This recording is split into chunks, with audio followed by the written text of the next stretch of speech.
A28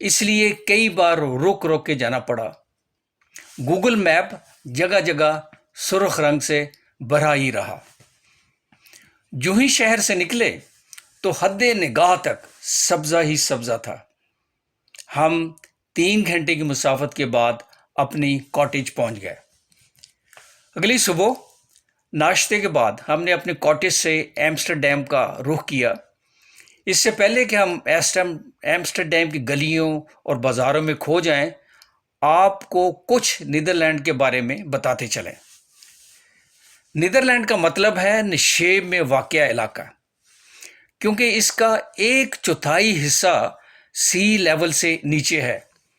اسے Holland بھی کہتے ہیں اور ڈچ لینڈ بھی۔ یہ یورپ کے شمال مغرب میں واقع ہے۔ نیدرلینڈ کے 12 صوبے ہیں، جن میں بہت زیادہ مشہور شمالی ہالینڈ اور جنوبی ہالینڈ ہیں، کیونکہ ان دونوں صوبوں میں نیدرلینڈ کے کیپٹل اور سیاسی انتظامی دفاتر ہیں۔ اس کے بڑے شہروں میں ایمسٹرڈیم، یوٹریکٹ، ہیگ اور جدید شہر نوٹر ڈیم ہے۔ ان شہروں کی ہم آپ کو ایک ایک کر کے سیر کرائیں گے۔ چونکہ یہاں کی زیادہ آبادی ڈچ زبان بولتی ہے، اس لیے اسے ڈچ لینڈ کے نام سے بھی جانا جاتا ہے۔ جرمنی سے متصل کچھ علاقے بھی ڈچ زبان بولتے ہیں۔ نیدرلینڈ کی سرکاری زبان تو ڈچ ہے۔ سیاحوں کے لیے سائن بورڈ، سڑکوں کے نام، دکانوں، میوزیم اور دیگر چیزوں کے نام پڑھنے میں ضرور دقت محسوس ہوتی ہے۔ وہ لوگ ڈچ کے علاوہ فرینچ، انگلش اور جرمن بھی بول سکتے ہیں، لیکن ڈچ جدھر دیکھتا ہوں ادھر تو ہی تو ہے کہ مترادف ہر جگہ موجود ہے۔ نیدرلینڈ کی آبادی تقریباً 18 لاکھ افراد میں مشتمل ہے۔ یہاں بادشاہت اور جمہوریت کا حسین سنگم ہے۔ یہاں کے بادشاہ کا نام کنگ ولیم الیگزینڈر ہے اور ملکہ کا نام میکسیما ہے۔ اس بادشاہ نے 2013 میں تخت سنبھالا، جب بادشاہ کی والدہ ملکہ بیٹرکس نے 33 سال حکومت کرنے کے بعد اپنے بیٹے کو اقتدار سونپا۔ آپ دیکھ رہے ہیں سڑک کے دونوں جانب حد نگاہ تک سبزہ زار چراگاہیں ہیں۔ پھولوں کا موسم گزر چکا ہے، مگر سبزہ پورے آب و تاب سے موجود ہے۔ یہ پھولوں کا ملک ہے، جہاں خوبصورت ترین پھول، ٹیولپ، ڈیفوڈلز، للیز کے باغات جب مارچ مئی میں کھلتے ہیں تو بہار پوری دنیا میں ہی دیکھی جاتی ہے۔ کھیتوں میں جا بجا لیمز یعنی دمبے، بھیڑیں، پگز نظر آتے ہیں۔ یہاں ہر سال 40 لاکھ گائیں، 1 کروڑ پگز اور 10 کروڑ سے زائد مرغیاں پالی جاتی ہیں۔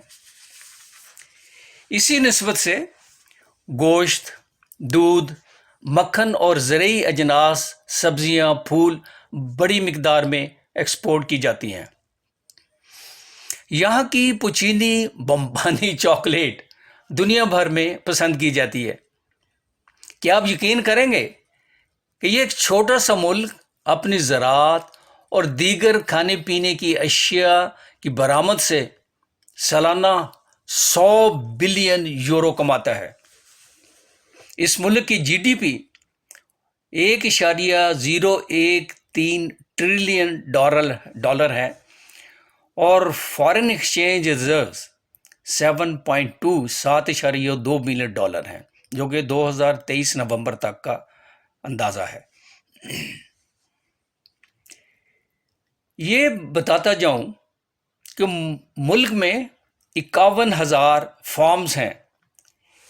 ایک فارم اوسطاً 32 ہیکٹر یعنی پاکستانی 1 مربع کے برابر ہوتا ہے، جہاں زراعت اور فارمنگ کی جاتی ہے۔ ان کے کھیت زرخیزی سے بھرے ہوئے ہیں۔ جدید زراعتی ٹیکنالوجی کی بدولت بھرپور فصلیں اگائی جاتی ہیں۔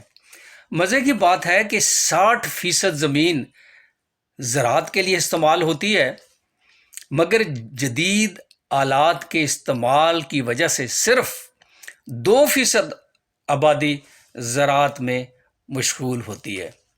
اس کی ایک بڑی وجہ زراعت، ڈیری اور فارمنگ کے لیے بہترین پرائیویٹ ٹیکنیکل ادارے ہیں جو ریسرچ کی نئی دنیا تلاش کرتے ہیں اور مثبت اور متاثر کن بہتری کے کاموں کا ابتدا کرواتے ہیں۔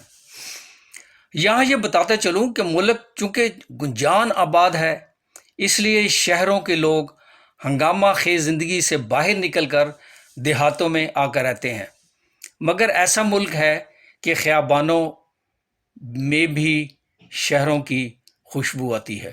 یہ کریا کریا چمن ہے۔ آخر میں یہ کہنا چاہتا ہوں کہ کاروبار زندگی بہت ضروری ہے، وہ آپ کی جیب کو بھرے رکھتی ہے، مگر آپ کو روح کی تازگی دینے کے لیے گھر سے باہر نکلنا ہی بہت بڑی نعمت ہے۔